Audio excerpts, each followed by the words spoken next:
This will serve as your 2-minute warning to the governor. 2 minutes. It's not right here.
All right, well, welcome to, this is my Capitol office in the State Capitol building. It is Monday, April 6th. I'm joined by, of course, Dr. Janae Caldoun, our Chief Medical Executive. Since Thursday, I signed an executive order that prohibits all employers from retaliating against an employee for staying home from work if they or one of their close contacts has tested positive for COVID-19 or has symptoms of the disease. The order also strengthens the Stay Home, Stay Safe executive order by declaring that all Michiganders who test positive or show symptoms or who live with someone who tests positive or shows symptoms should not leave their homes unless absolutely necessary. And we saw leaders from the Detroit Pistons, the Lions, the Tigers, and the Red Wings come together to ask health professionals from across the country to come to Michigan to help us fight COVID-19. We are running dangerously low on PPE. At Beaumont Hospital, we have less than 3 days until N95 masks run out. At Henry Ford Health System, we have less than 4 days. And at the Detroit Medical Center, less than 10 days. At all 3 health systems, there are less than 3 days until face shields run out, and less than 6 days until surgical gowns run out. Now, this data does not include private donations that are going straight to hospitals, for which we are incredibly grateful. I think it's important to note that while these timelines are very serious, they are a vast improvement from where we were just a week ago when we were living more like day to day. But I highlight them because we must continue to do more. We are doing everything that we can at the state level to secure more personal protection equipment. Today, we will begin distributing 1.2 million surgical masks that the state has procured on the open market. And FEMA has sent to Michigan 400 ventilators, 1.1 million surgical masks, 232,000 face shields, and 2 million gloves. We're grateful too that FEMA will be shipping 1 million more N95 masks to Wayne, Oakland, and Macomb counties this week. I spoke with Vice President Pence both on Saturday morning and on Sunday morning, and we are grateful and continue to work with FEMA and the Army Corps of Engineers, as well as the Michigan National Guard, to get TCF Center up and running to see patients by Friday. Ford and the United Auto Workers have already donated thousands of face shields to Michigan hospitals. And yesterday, the state issued a purchase of 1 million face shields from Ford over the next 3 weeks. We're making some progress, and that is a good thing, but we need more PPE to continue fighting this virus. While fighting COVID-19, we've seen an unprecedented rise in unemployment claims. When this first started a month ago, I took steps to expand benefits for Michiganders who are out of work because of COVID-19 and ease rules to make it easier to apply for unemployment. Now, the high volume that we have seen outpaces any, even in the toughest week during the Great Recession. The hardest week during the Great Recession, for perspective, was 77,000 claims. 2 weeks prior to COVID-19 first presenting in Michigan, we were averaging around 5,000 claims for a week. Now, just for perspective, to know that that's what it was, and now, since COVID-19, the week of March 15th through the 21st, there were 127,000 new claims. It was 5, and now it's 127,000. The week of March 22nd through 28th, it was 300,000 new claims. These numbers are staggering, and they will continue to climb. We've had almost as many people in one day file for unemployment as any of the longest week of the Great Recession. Many people have applied in 2 weeks. More people have applied in 2 weeks than all of 2019. Accordingly, we've been completely inundated in our UIA system. We are continuing to work to redouble our efforts, quadruple our efforts actually, working with DTMB around the clock to increase our website capacity. For 1099 employees and workers, for independent contractors and gig economy workers, the additional $600 per week that we are hoping to be able to include, we are still waiting on the U.S. Department of Labor to give us the rules and authorization to pay. I just want to say I understand how frustrating this can be. I've talked to a number of people who've been trying to navigate the unemployment system. I know that there are 800,000 claims, and I want you to know we will get to you. This is hard, but we cannot proceed until we've got the guidance from the federal government and until we have the ability to get everyone into the queue. I'm going to be dedicated some of my time this week to help with that effort personally, and I invite anyone who would like to chip in and put their time into it to join me. I'll continue to update Michiganders on where we are with unemployment benefits as we navigate these times, and please know I have done a lot to cut red tape and make it easier to apply for unemployment, whether it is eliminating the paperwork that used to be required or it is alleviating the date certain for which to accrue benefits. Those things will not hold you back. We will help you get the unemployment that you deserve and that you need. So I want to give you an update on COVID-19 cases. It's been just under 1 month since we saw the first cases of COVID-19 in Michigan. Since we announced those first 2 cases on March 10th, our case numbers have jumped to 15,718 as of Thursday. And as of today, or as of yesterday at the same time, 617 people have died from COVID-19.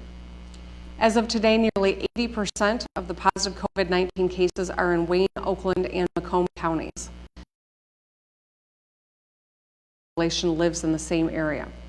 This virus moves easily from person to person, especially in areas with higher density. COVID-19 does not contain itself to city limit, to county line, or to state line. When the question is about what's happening in Michigan or what's happening in Detroit, it's really about the region where we have the most populated density. While we still don't have enough tests, we will continue and have continued to do more testing. Even if you don't feel sick, I want to make sure people remember you can be carrying this virus. Dr. Fauci, I think, said that they anticipate up to 50% of the people with COVID-19 might not even know that they're carrying it right now. Just one person who is carrying COVID-19 can infect 40 people in a day, who in turn go on to affect thousands. And that's why every one of us has to do our part. Every one of us has to do it for the loved one that we're worried about, the grandparent in a nursing home, the child or siblings on the front lines at a nearby hospital, the coworker who helps you get through the long days, who's at higher risk because they have a chronic illness, or the neighbor who works at the checkout at the grocery store or at the pharmacy. It's on every one of us to do our part to protect them. And now I want to talk about masks. The executive order I signed on Friday also states that when symptomatic people or their close contacts leave their home, they wear some form of covering over their mouth, such as a homemade mask, a scarf, a bandana, or a handkerchief. This is a Detroit Tiger mask that someone generously sent to me. I encourage everyone to wear some sort of a face covering on those few trips that you need to leave the house. During this time, it's crucial that you only leave your home when absolutely necessary, like going to the grocery store or picking up a prescription. Limit those trips. Make them quick and limited to precisely what you need, and return to your homes. When you must leave, Dr. Khaldun and the CDC are recommending that you wear a mask. Because there's a shortage of N95 and surgical masks, we ask that you wear one like this so that those critical masks are left for the people on the front line trying to take care of the sick. Let me be clear though, wearing a mask does not mean that you are immune and that you don't need to observe all of the other CDC guidelines. You still need to stay 6 feet away from people when you're out in public, washing your hands, coughing into or sneezing into the crook of your arm. It's crucial that just wearing a mask doesn't give you a false sense of security and you think that you can resume normal life. It's just an added protection. Michiganders must still stay home and stay safe in order for us to slow the spread. Now, I've been asking people to post how they're doing and what they're doing and how they're doing their part during this crisis. Thousands of people have contributed. People are using their time to clean up their local parks or finding fun activities to do at home while they're with their kids. Some have given blood by going online and scheduling a trip to the Red Cross. And so many people have sent photos of their homemade masks that they've made for themselves or nursing home residents or for healthcare professionals. We're grateful for that. And making a homemade mask is simple. If you're not creative like me, there are no sew options online. Or if you are creative, you can make a really nice one like the one that my friend gave me. I encourage you to take the time to educate yourself and then to post it with hashtag doing my part. This is an unprecedented time in our history, and we've got to do everything we can to help each other get through it. We will get through this. We've heard stories from people across the state who hold on to the little things to help them cope. Healthcare professionals like Lori, who is a nurse at St. Mary Mercy in Livonia, who sings Amazing Grace to her patients. Or Katie, a nurse at Sparrow Hospital, who uses dry erase markers to draw pictures on her face shield. Or the 8th grade math teacher who writes problems on students' driveways in chalk as they go for their jog. Or Colleen from Hamtramck, who created a theater where she performs from her balcony and streams on social media to share laughter with people. Or these two heroes. These are relatives of people who work on my staff. This is Gita Dagger's sister, Dr. Batul Dagger, and Ron Owens' mom, Fashtana Irwin. They are on the front lines, and we're highlighting them because we're amazed by their incredible dedication to doing this. As we continue navigating this crisis, I'm proud to live in a state where we're doing everything we can to limit the spread of COVID-19. The New York Times released this graphic in the last couple of weeks, or in the last couple of days, and it shows where in America people are complying with stay-at-home orders. And I think it's important to look at Michigan. Michiganders are taking this seriously. A lot of people in the Great Lakes area are. The vast majority of us are staying home and staying safe. And also, according to the New York Times, the rate of cases flowing in 10 of 10 Michigan's most active counties. Several hospitals are reporting that discharges of patients are picking up. It does not mean the number is going down, but it does mean that we're slowing the rate of increase. That's why we all have to continue doing our part and being aggressive. I've also received data that confirms that Michiganders are traveling less for retail, recreation, groceries, trips to the pharmacy, and work. We're traveling less than our neighbors in Illinois, Indiana, and Ohio. And this is good, but we must keep it up. We must encourage our friends in other states to take this seriously as well. If you know someone in a state that hasn't been as aggressive as we, encourage them to be so by calling them. Even if their leaders aren't being as aggressive, they can still do their part to keep themselves and their family members safe. Most of us know and have loved ones in other states. I know that. My dad is a snowbird who is still in Florida, and he's got compromised lung function, and I'm worried about him.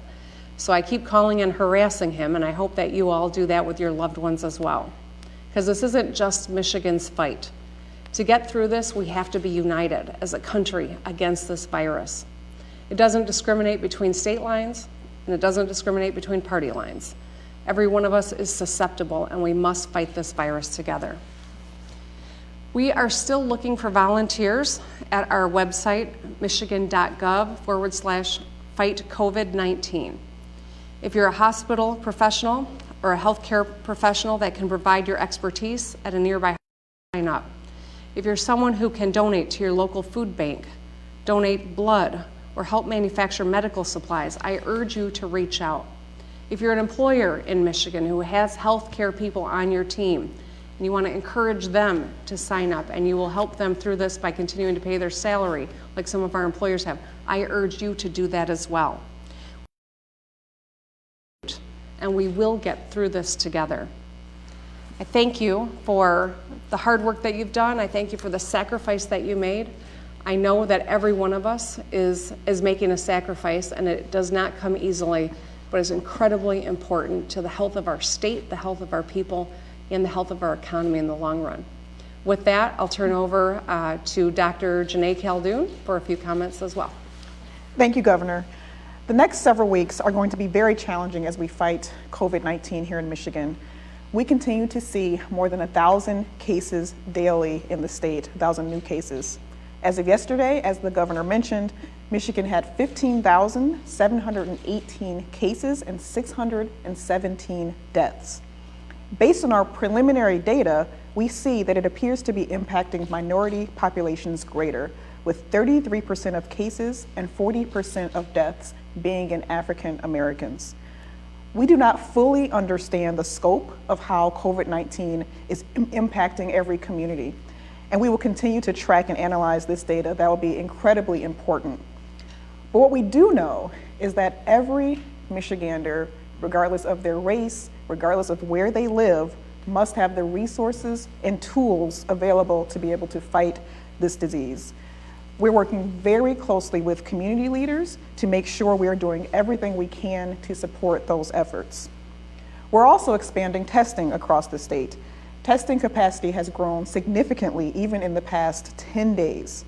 On March 25th, Michigan reported about 9,000 cumulative tests for coronavirus. 10 days later, on April 4th, we reported over 40,000 cumulative tests. At least 15 laboratories in the state are now able to run these tests, as opposed to one about a month ago, our state laboratory. We've also learned that several Michigan hospitals, as well as the city of Detroit, will receive rapid testing supplies from Abbott Laboratories, which produces a result in 15 minutes or less. We will continue to make testing a priority and more easily accessible for Michiganders and simpler for our medical providers who want to provide this test for their patients. We know, as the governor mentioned, we are not out of the woods yet. Our hospitals continue to be overwhelmed, particularly in Southeast Michigan. Every day, we ask all 173 acute care hospitals to share data with us on the patients they are taking care of who have COVID-19. The data is still incomplete, but based on the information we have received, on April 4th, there were at least 3,768 patients hospitalized for COVID-19 across the state. 1,383 of those were on ventilators. 89% of those hospitalized were in Southeast Michigan. We're working incredibly hard to make sure hospitals get the support they need: equipment, ventilators, masks, gowns, and medications. We're also working around the clock to ready additional alternate care sites like the TCF Center in Detroit, and we expect this facility to be ready to start seeing patients later this week. While we work to expand testing and make sure our hospitals are supported, I can't stress enough the most important thing to do is heed the governor's stay home, stay safe order. Do not go out of your home unless it is absolutely necessary to get food, medicine, or to do critical infrastructure work. And if you must go out, you should wear a mask to protect yourself and others.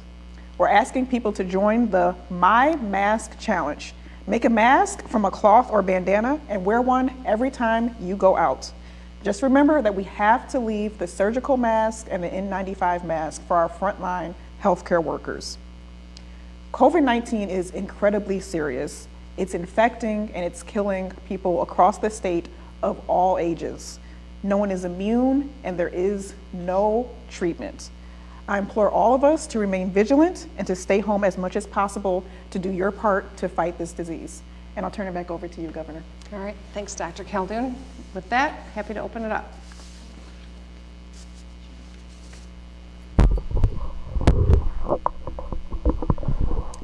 Governor, do you plan to extend the stay home, stay safe order?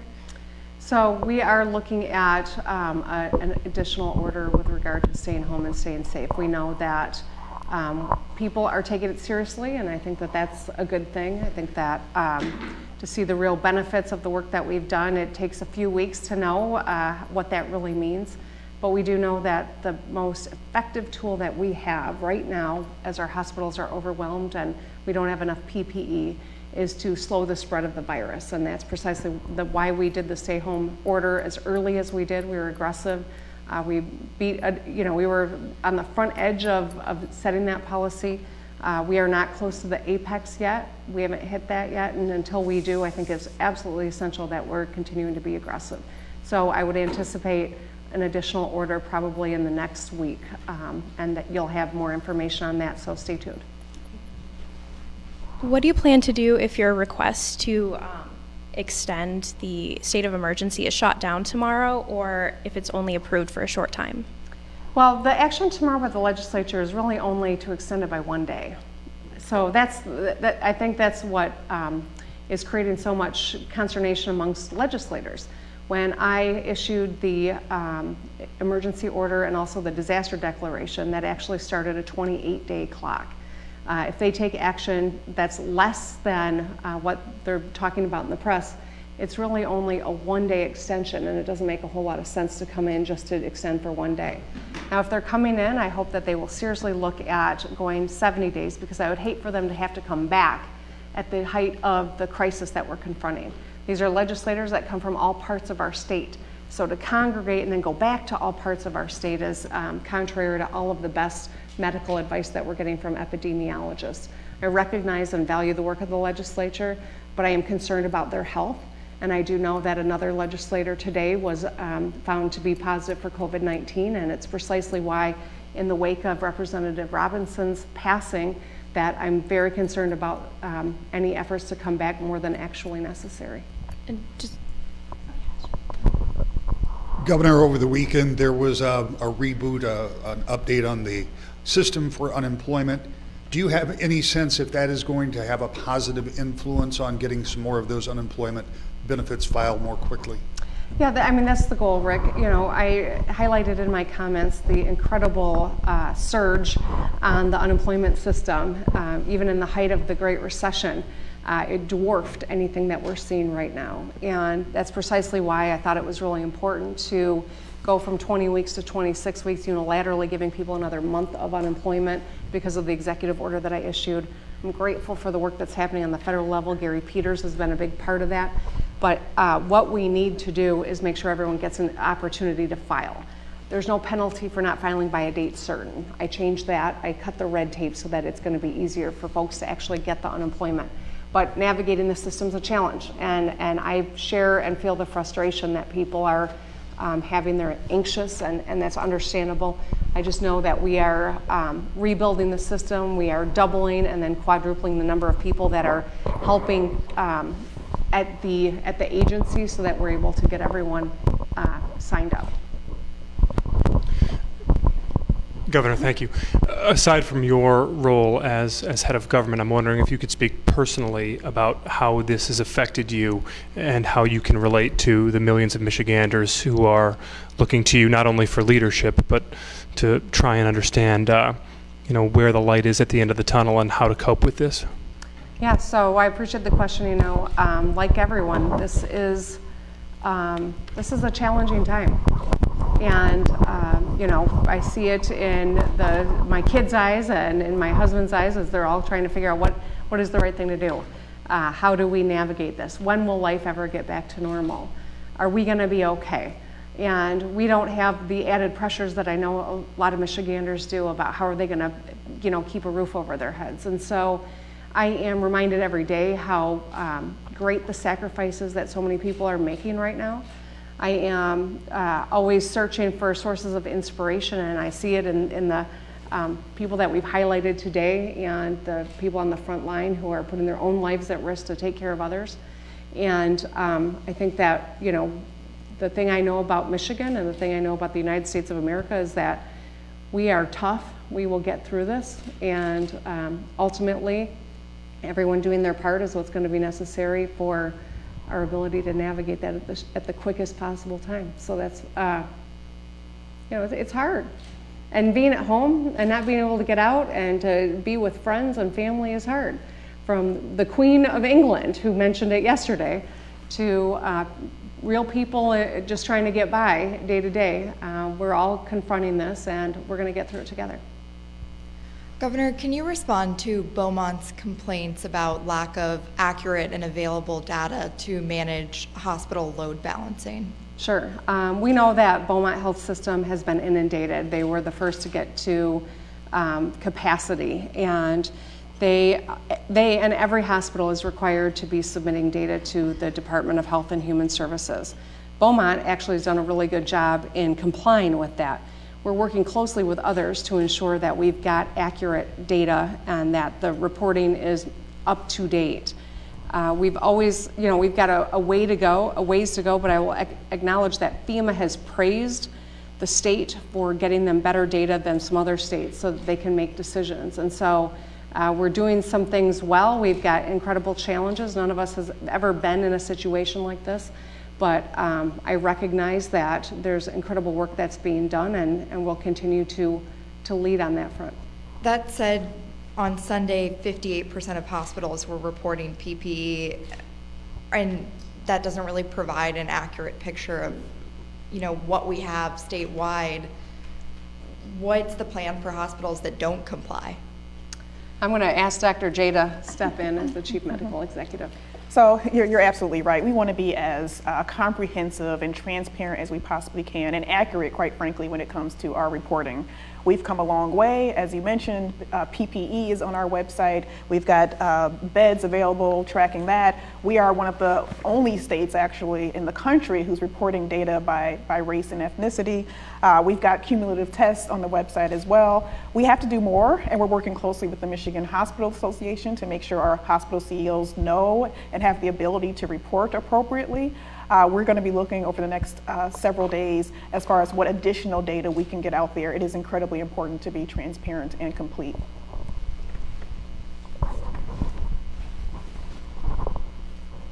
Governor, do you believe that the precautions that are being taken in the state legislature tomorrow will be enough, or do you think that holding session is a health danger? Well, I think that any grouping of people that are coming from different parts of the state and then returning to different parts of the state is concerning, and that's precisely why the stay-home order is so important. I'm not going, I don't run the legislature. The Speaker of the House runs the House, and the Senate Majority Leader runs the Senate. I've made sure that they understand how serious the situation is and what my thoughts were, but ultimately that's their determination. What steps they've taken, I can't weigh in on, as I'm not familiar with all of the precautions that they've taken. I just know this: the more people that are out and about moving, the more likely there's spread.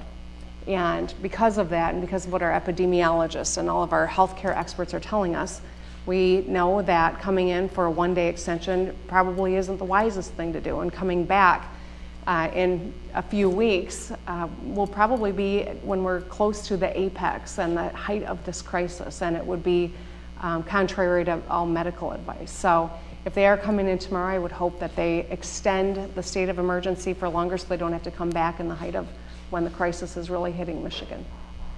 Governor, I appreciate that your focus is on health, the health of people in Michigan, hospital care, all of the things that you've outlined.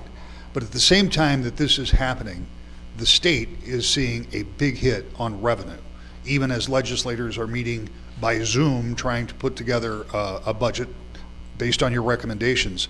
How big of a problem do you anticipate this being, and how concerned are you about that? It's going to be immense, and I'm very concerned about it. I know that the worst thing we can do for our economy, though, is to have a porous set of policies that mean that we're confronting this crisis longer and having more people lose their lives from it and devastating our healthcare system even more than it already is going to be. That's precisely why we've got to be aggressive. It's much better to have an aggressive initial action than to just have things peter on for a longer period of time where more people get sick, more people die, and our economy can't get back to normal for a longer period of time. And so I think that's precisely why, as people have studied the issue and understand the incredible cost that we're confronting, realize that being aggressive is actually the best thing for our economy, and that's precisely what we're doing. It is going to have an impact, though. We're going to have to make some tough decisions around the state budget. We're going to have to make tough decisions as people are going to have to make tough decisions in their personal lives and in their businesses. We are all going to be confronting these challenges, and yet there's no choice other than to be as aggressive as we can now to mitigate the extent of the problem on the other side.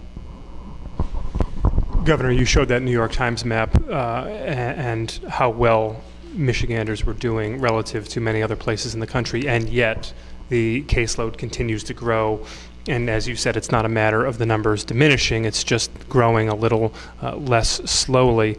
So people might hear that and feel discouraged that we've been doing everything right, and yet this thing continues to get worse. Do you get concerned at any point about a sense of exasperation setting in and people just throwing up their hands and saying, you know what, we've been doing everything they've been telling us to do, and there's still no sign of this getting any better? How much worse could it get?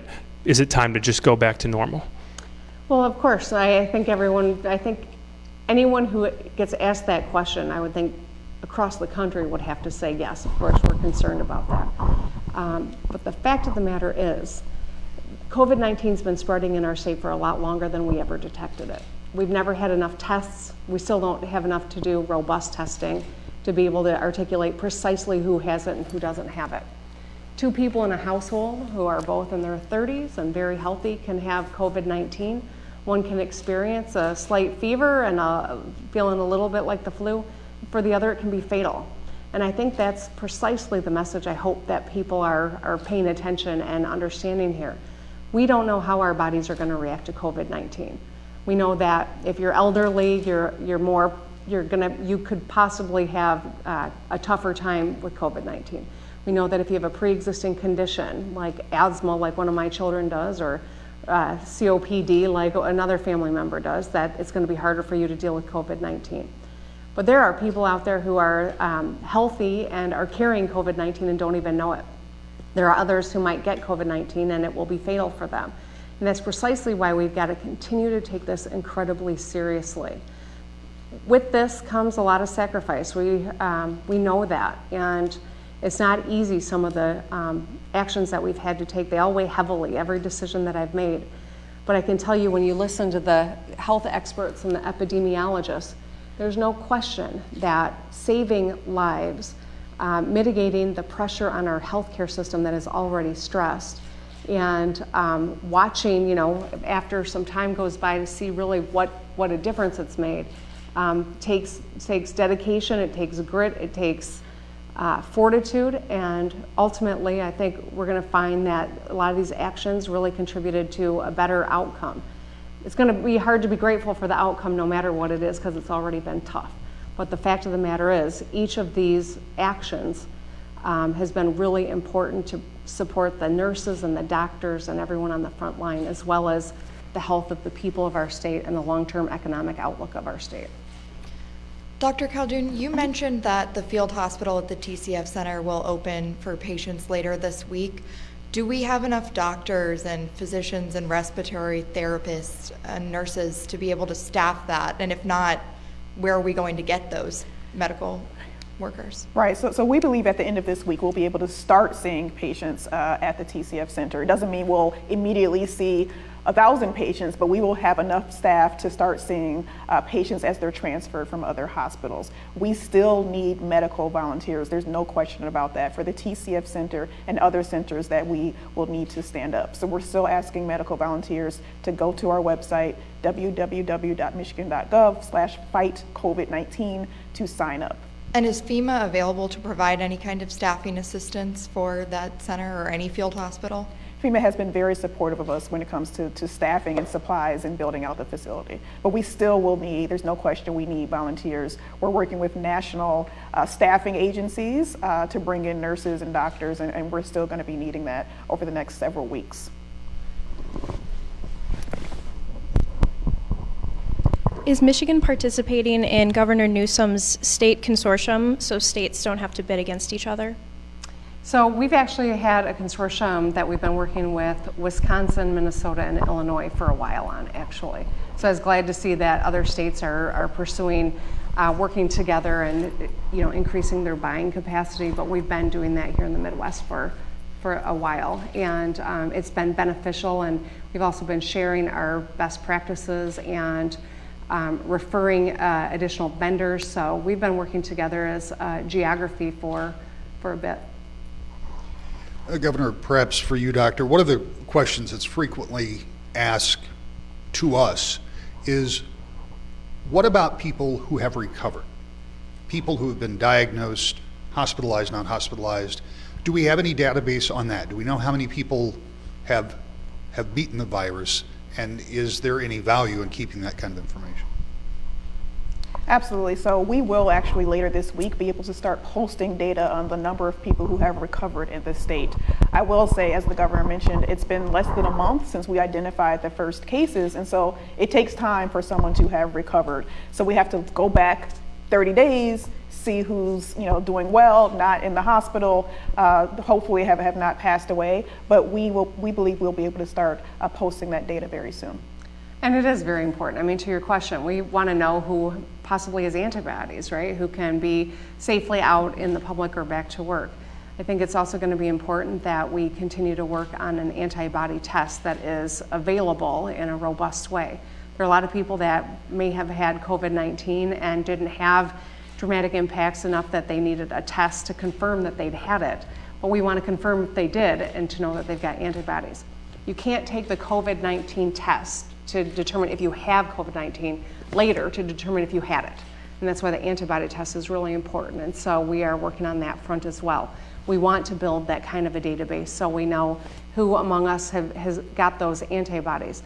But even if you can identify all of them, and you're the doctor, so correct me if I'm going too far out here, but even if you can identify all of them, it doesn't necessarily mean you know how long they will have their immunity because of the novel aspect of the virus. That's right, and we don't know if the virus is going to mutate. So even if you have the antibody, how effective is that antibody in fighting the disease, and will you be immune next year if the coronavirus is still around? So all of that still has to be studied. Governor, given the president's remark recently that for governors to receive assistance from him, they'd better be nice to him, essentially, there may be some people concerned about what could be perceived as political tit for tats, but you've mentioned any number of times that you've been interfacing primarily with the vice president. And I'm wondering if you could elaborate on that a little bit to discuss maybe the contrast in your interactions with the vice president versus the president himself. Well, President Trump called me last Tuesday, I think it was. I've talked to the Vice President both days of this past weekend. I've got regular conversations with the FEMA administrator. My team's been working incredibly well with all of our counterparts at the national level, and the bipartisan group of congressional delegation that we have has been fantastic. Fred Upton is one of the people that I talk to the most. He's, I think, the ranking Republican in our congressional delegation, as well as our 2 U.S. senators. And so we've gotten a lot, I think, accomplished in terms of building a good relationship.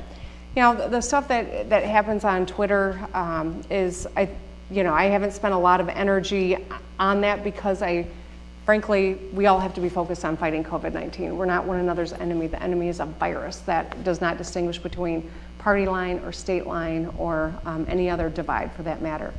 And so I do think that, while people like to focus on that other stuff, we're not. We just keep rolling up our sleeves and working with anyone who will help. I think that also the vice president, having been a governor, that is a perspective I think that has been really useful in terms of kind of getting down to the nitty-gritty of what we as state leaders need. Federal health officials said over the weekend that they're predicting the peak of cases will likely come in about a week, and you've been saying that this is going to happen in late April or early May. What is the reason for that difference, and what models are you looking at to inform your decisions, and have you been seeing changes in those models? So a couple things, and then of course Dr. Khaldun will probably step in and share some thoughts as well. But first and foremost, we've never had enough tests to have the kind of robust testing so that we've got data that we can feel informs a model that is reliable. That's just a fact, and that's not unique to Michigan. That's a kind of a countrywide issue that we've all got. Number two, when the federal modeling looks at what's happening in terms of when the peak is, they can articulate an average or a general, but we're gonna have peaks in different parts of Michigan at different times. And so the modeling that we're looking at is done by people here in Michigan at the University of Michigan. It is, of course, not perfect because of the testing issues and the data collection, but that is what we're working off of, and we anticipate that the peak is end of April, beginning of May at this juncture, which is, a handful of weeks out. That's right. Our model is looking at Michigan-specific data. We're working with the University of Michigan. Our model is getting more and more accurate, we believe. But again, anyone who says they know the specific date where it's going to peak, I just don't believe that's true at this point. But as we get more testing, we'll be able to get more precise with our modeling. All right, thanks.